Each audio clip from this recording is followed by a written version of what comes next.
자, 10강입니다.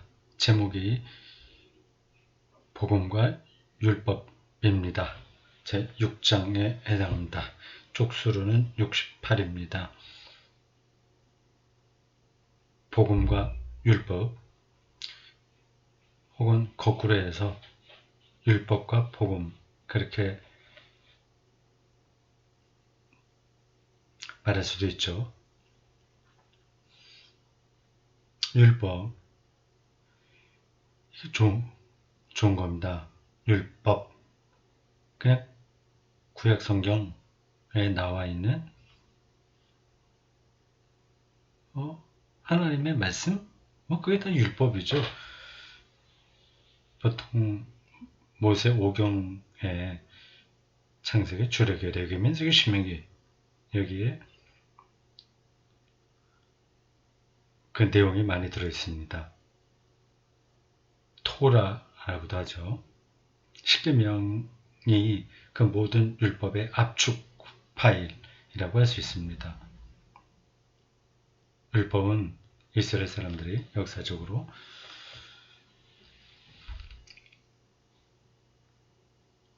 하나님의 뜻이 뭔가에 대해서 정리한 내용입니다. 좋은 거죠. 근데 그게 문자적으로 절대화 돼서 일종의 종교 이데올로기가 되는 거예요. 이게 참 인간 삶의 역설이기도 합니다. 좋은 건데 좋은 것도 절대화하면 악이 될 수 있어요. 참 이상하죠. 여기 아주 공부 잘하는 학생이 있다고 합시다. 그건 인정받아야 되잖아요. 보상도 받아야 됩니다. 근데 그러한 인정, 보상, 그런 것들이 있어야 다른 학생들도 더 열심히 공부하게 되죠. 그게 다 필요한 겁니다. 근데 그런 것들이 절대화되면 공동체를 파괴하게 되죠. 이게 이제 율법의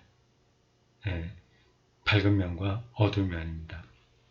이제 복음은 이제 어떤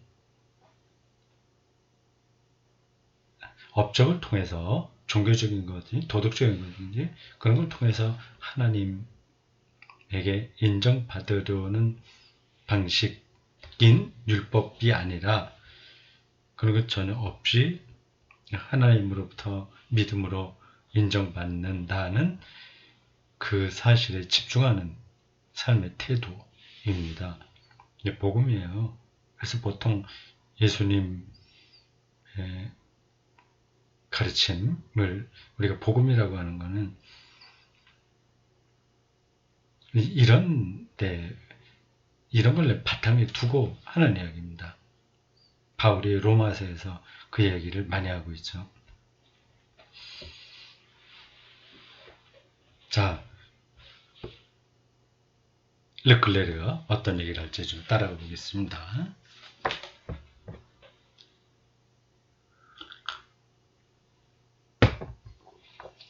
(68쪽입니다) 참 행복 선언을 노래한 다음 예수님은 군중을 가르치기 시작했다.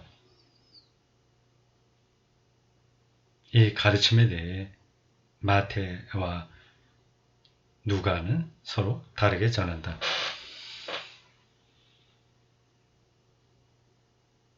마태복음에는 산상수훈이라고 해서 길게 나오죠. 5장, 6장, 7장.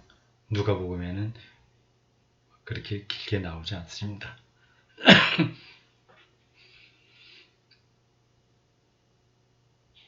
마태는 예수님의 설교를 매우 길게 전하고 있는데 그는 여러 상황에서 수차례 받은 스승의 교훈을 모아 잘 정리한 것으로 보인다. 이렇게 그가 스승의 교훈을 공들여 모아 한데 묶으면서 다루고자 했던 근본 문제는 바로 이것이다.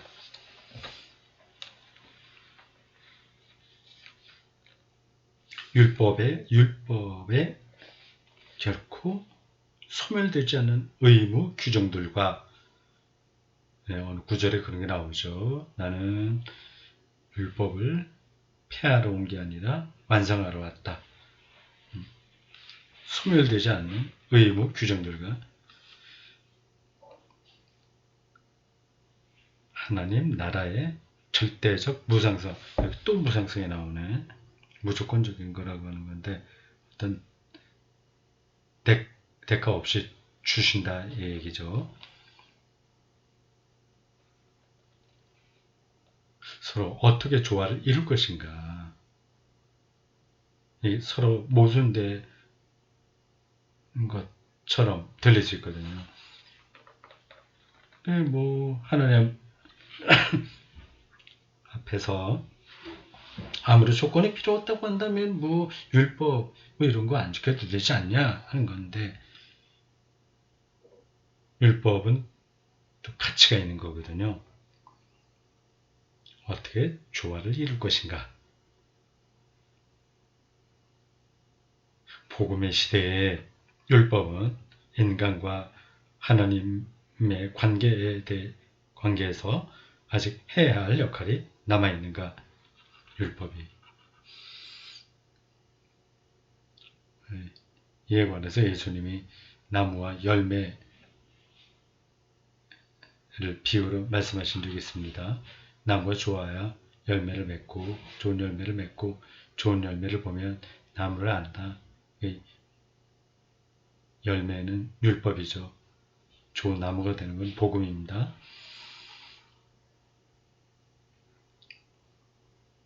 유다계 그리스도인들을 대상으로 복음서를 기록한 마태는 예수님의 가르침 안에서 그 문제의 해답을 특별히 제시하고자 했다.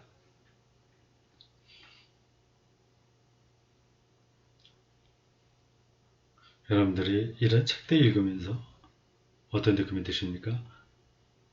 그런 건 신학적인 거지 실제 우리의 삶과는 관계가 없다. 혹시 그렇게 느끼시나요? 그러지 않습니다. 성경은 삶의 중심에 속한 이야기입니다. 그거를 신학적으로 정리를 해서 그렇지 삶과 관계없는 게 아니다. 그거를 좀 놓치지 말았으면 합니다. 실제로 매우 독실한 유대인에게 율법은 참으로 대단한 것이었다. 하나님께서 모세에게 주신 율법은 하나님의 지고하고 거룩한 뜻을 표현한다. 근데 율법은 정말 중요한 삶의 가치와 형식들입니다. 십계명만 하듯도 그렇죠. 안식일을 지켜라고 하는 것도 대단한 거죠. 일상의 과잉으로부터 인간을 해방시키는 최소한의 안전장치입니다. 율법은 유다인의 일생 동안 사람과 하나님의 관계뿐 아니라 사람들과의 관계에서 영감을 주고 규정하는 것이었다. 하나님과 사람 관계, 사람과 사람 관계, 영감을 준다. 맞습니다.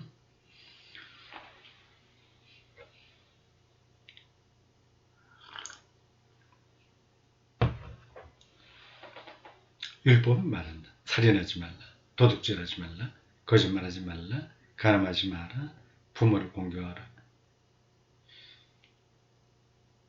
율법을 지키는 것이 인간의 기본권을 존중하는 것이면서 한 분 하느님을 흠숭 찬양하는 것이다.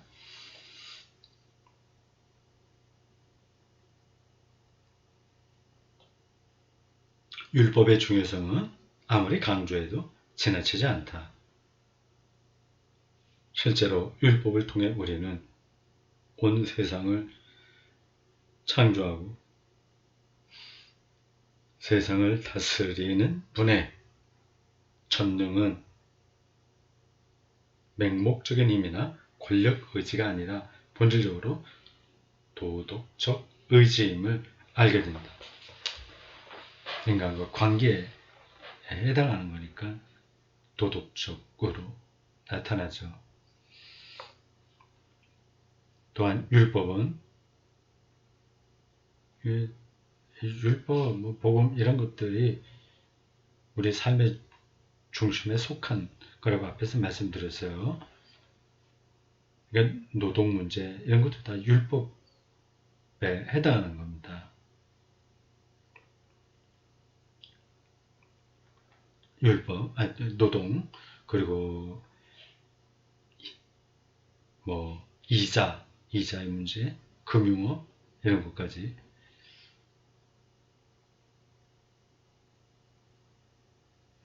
율법에서 우리는 새로운 영감을 받을 수 있습니다. 계속하겠습니다. 율법은 하나님의 전능이 도덕적 인간을 두고 하는 표현 그대로 도덕적 질서에 따른 창조 안에서 가장 높은 수준의 창조력을 발휘한다고 우리에게 가르친다. 성경이 전하는 가장 중요하고 가장 풍요로운 사상 가운데 하나가 바로 그것이다. 이건 아무도 부정하지 않습니다.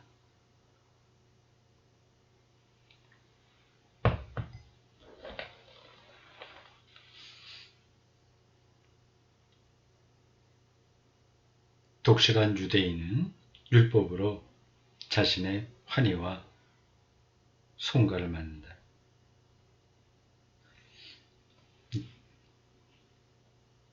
환희와 송가를 만든다는 말은 그 율법으로 자기 삶을 확인한다는 뜻입니다. 그걸로 기뻐하고 그걸로 찬양하는 거니까요. 율법은 생명과 행복의 길이 아니던가.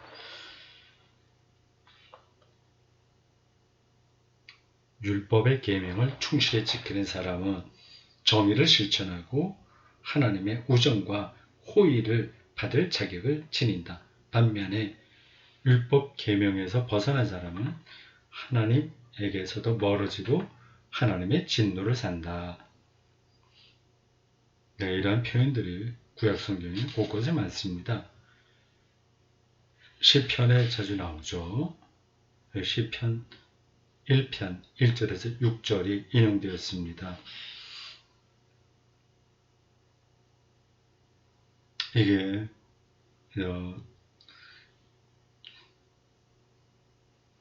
종교적 감상 이런 정도가 아니라 유대인들의 영혼을 관통하고 있는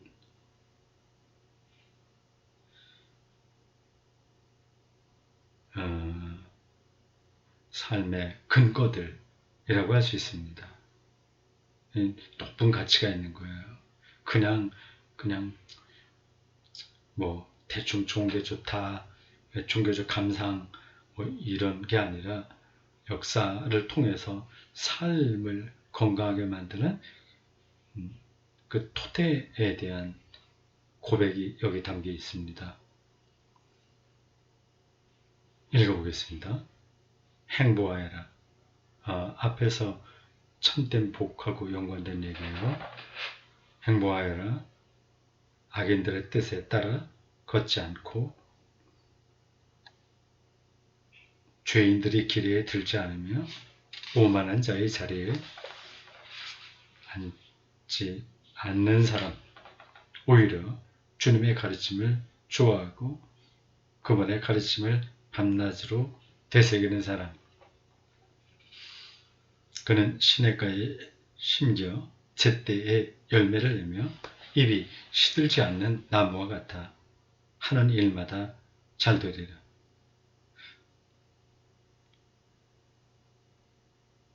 악인들은 그렇지 않으니 바람에 흩어지는 겨와 같아라. 그러므로 악인들의 심판 때에 죄인들이 의인들의 모임에 감히 서지 못하리라. 의인들의 길은 주님께서 알고 계시고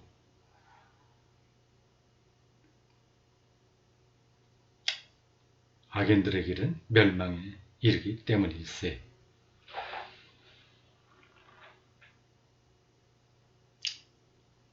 시편 첫 편이군요.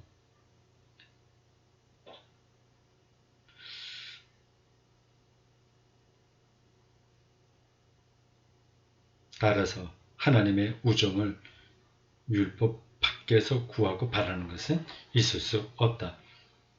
하나님의 우정이라고 하는 표현, 하나님과의 관계성이죠.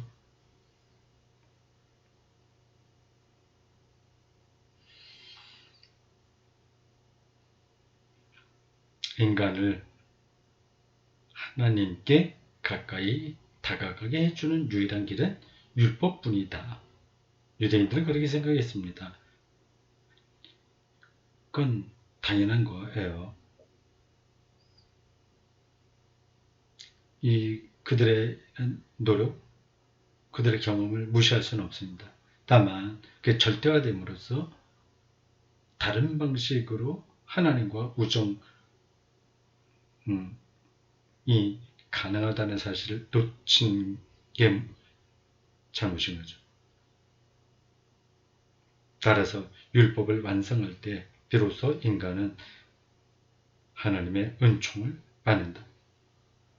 여기서 다음과 같은 의문이 생긴다. 하나님 나라의 기쁜 소식을 선포하는 것이 오롯이 하나님의 선물의 무상성을 보여주는 징표라면 율법은 어떻게 되는가? 무상성.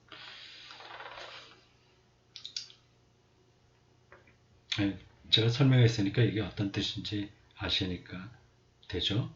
근데 적합한 단어는 아닙니다. 이 단어가 이렇게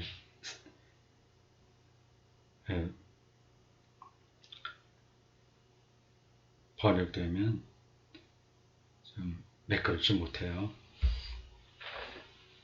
그럼 어떤 단어가 좋을까요? 하나님의 선물의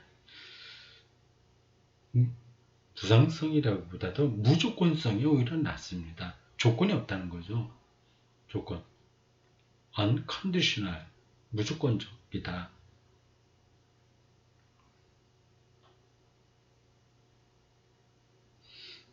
그 율법은 그 안에서 도덕적으로 사는 거잖아요. 근데 하나님 나라는 무조건적으로 주어진다고 한다면 그 무슨 율법에 무슨 필요가 있냐 이런 질문이 가능한 거죠.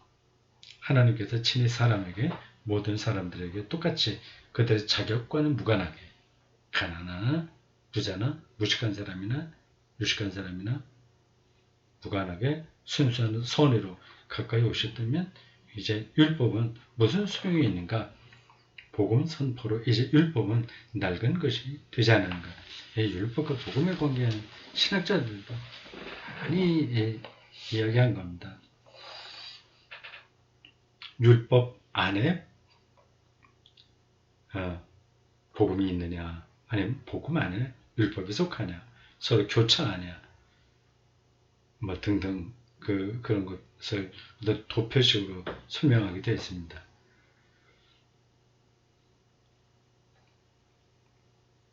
저는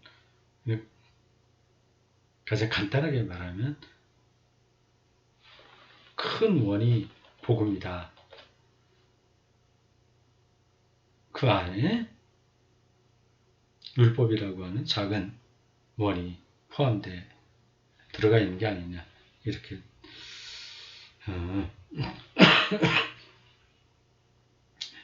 말할 수 있습니다.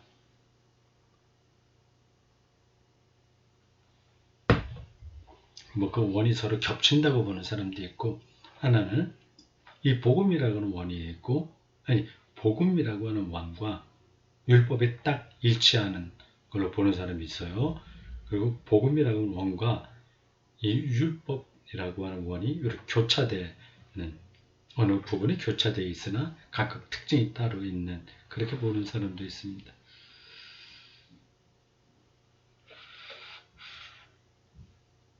마태복음에 따르면 바로 이러한 문제를 예수님은 참 행복을 선포하신 뒤 곧바로 다루셨다. 내가 율법이나 예언서를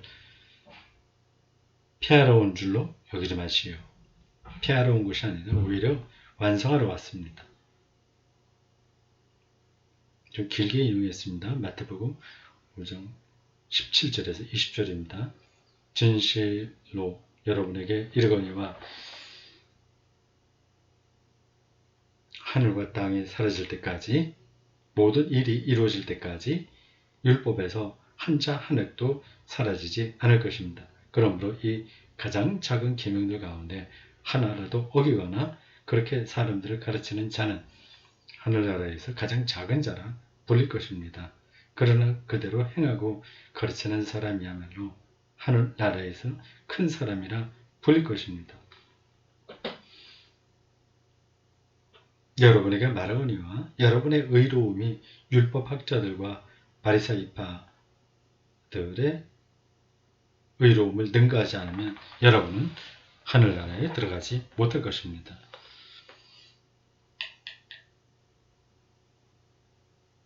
율법을 문자적으로 다 지킬 수는 없는 거죠.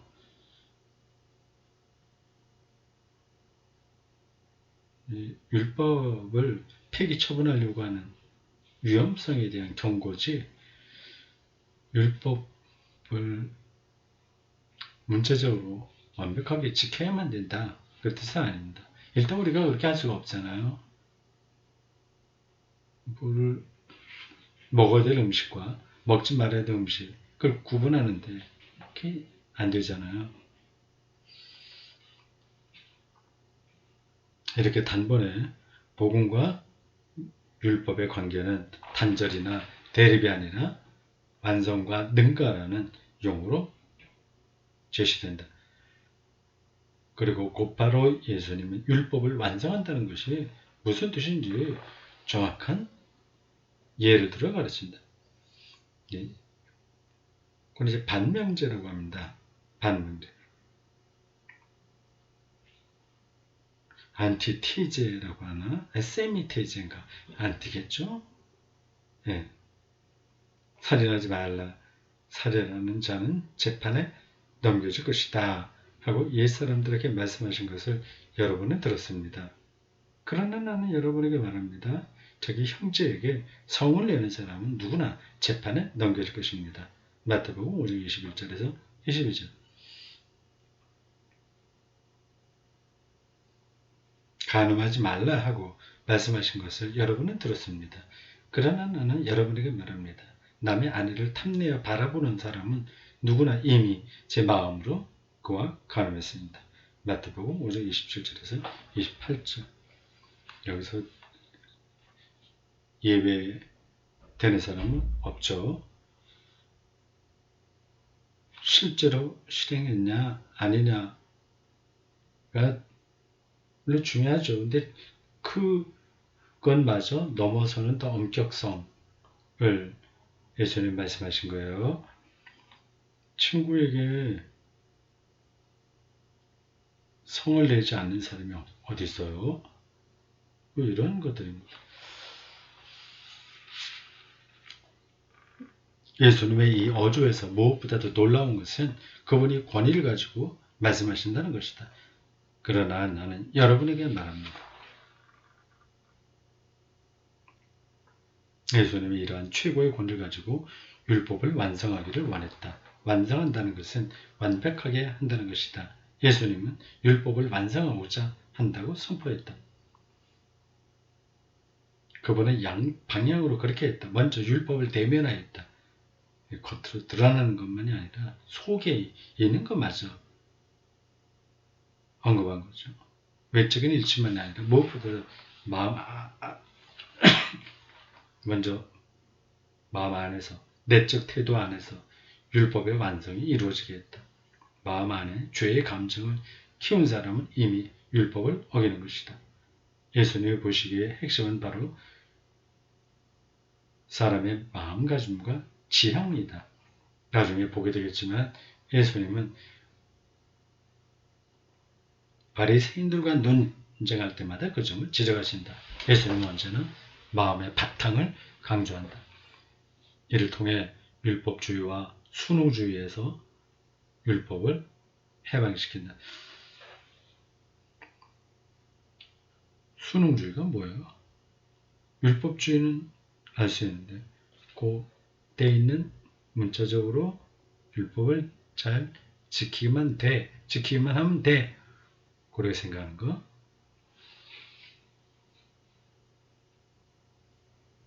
그러니까 율법이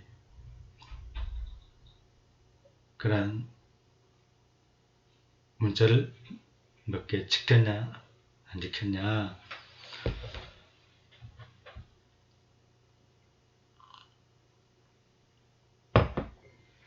하는 그런 것보다 훨씬 더 깊은 차원의 문제라고 하는 거죠. 예수님의 율법을 그 진정한 영감으로 다시 이끌고 그 참된 완성을 보여주신다. 이 완성은 본질적으로 사랑에 있다. 사랑하는 사람만이 율법을 완성한다.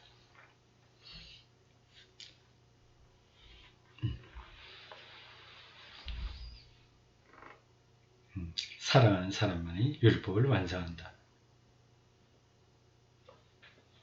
한편 예수님은 그 사랑에 충만한 의미, 곧 보편성의 차원을 부여하면서 율법을 완성한다. 이웃사랑은 모든 사람에게로, 심지어 원수들에게까지 확장되어야 한다. 이웃사랑은 모든 일을 향한 선의, 보편적인 호의여야 한다. 눈에는 눈으로, 이에는 이로 말씀하신 것을 여러분은 들었습니다. 그러나 나는 여러분에게 말한다. 악한 사람에게 맞서지 마시오. 마태복음 5장 38에서 39절.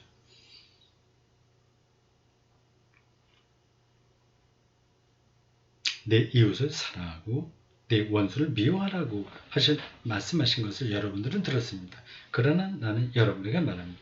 여러분의 원수들을 사랑하고 여러분을 박해하는 사람들을 위하여 기도하시오. 그래야만 여러분은 하늘에 계신 여러분 아버지의 자녀가 될 것입니다. 그분은 악한 사람들에게나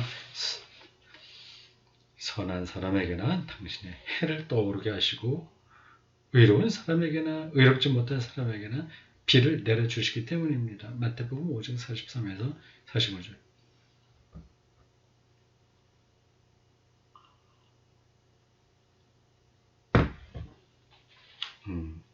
율법의 철저화, 내면화라고 할 수 있습니다.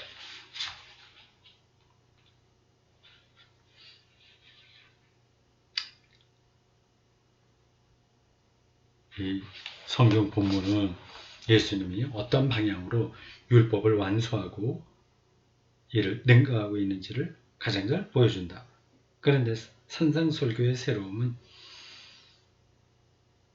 가르침 자체에 있기보다 예수님이 그 바탕으로 삼으신 방식과 지향에 있다. 우리는 앞서 예수님이 권위를 가지고 말씀하신다는 점에 주목했다. 그렇다면 이 권위는 무엇에 바탕을 두고 있는가? 무엇이 예수님으로 하여금 그렇게 말할 수 있게 하는가? 여러분은 뭐라고 말씀하신 것을 들었습니다. 그러나 나는 여러분에게 말합니다. 저는 새로운 권위죠. 이게 반명제라고 신학 개념으로 말합니다. 이 어투는 율법을 해석하는 사람의 어투가 아니다. 예수님이 하나님의 뜻을 최고의 권위를 가지고 식별하고 말하는 것은 율법학자들과 율법 교사들처럼 율법을 탐구해서가 아니다. 하나님의 뜻을 몸소 깨달았기에 그렇게 식별하고 말하는 것이다. 더욱이 예수님이 하나님의 뜻을 깨닫게 된 것은 율법을 통해서가 아니다. 예수님이 직접 체험한 아버지의 뜻이 예수님에게는 율법이 되었다. 예수님에게 최고의 준거는 옳고 그른 뭐를 판단할 수 있는 준거는 바로 하나님의 뜻이며 이는 예수님이 아버지와 맺은 내밀한 관계에서 깨달은 것이다.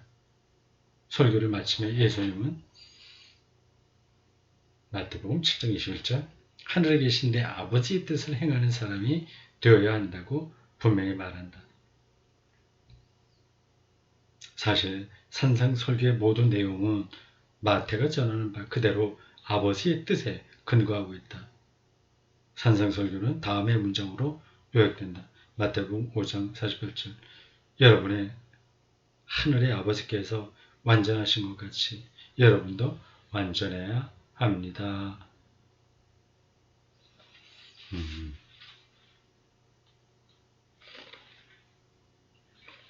자, 여기까지입니다. 재밌죠?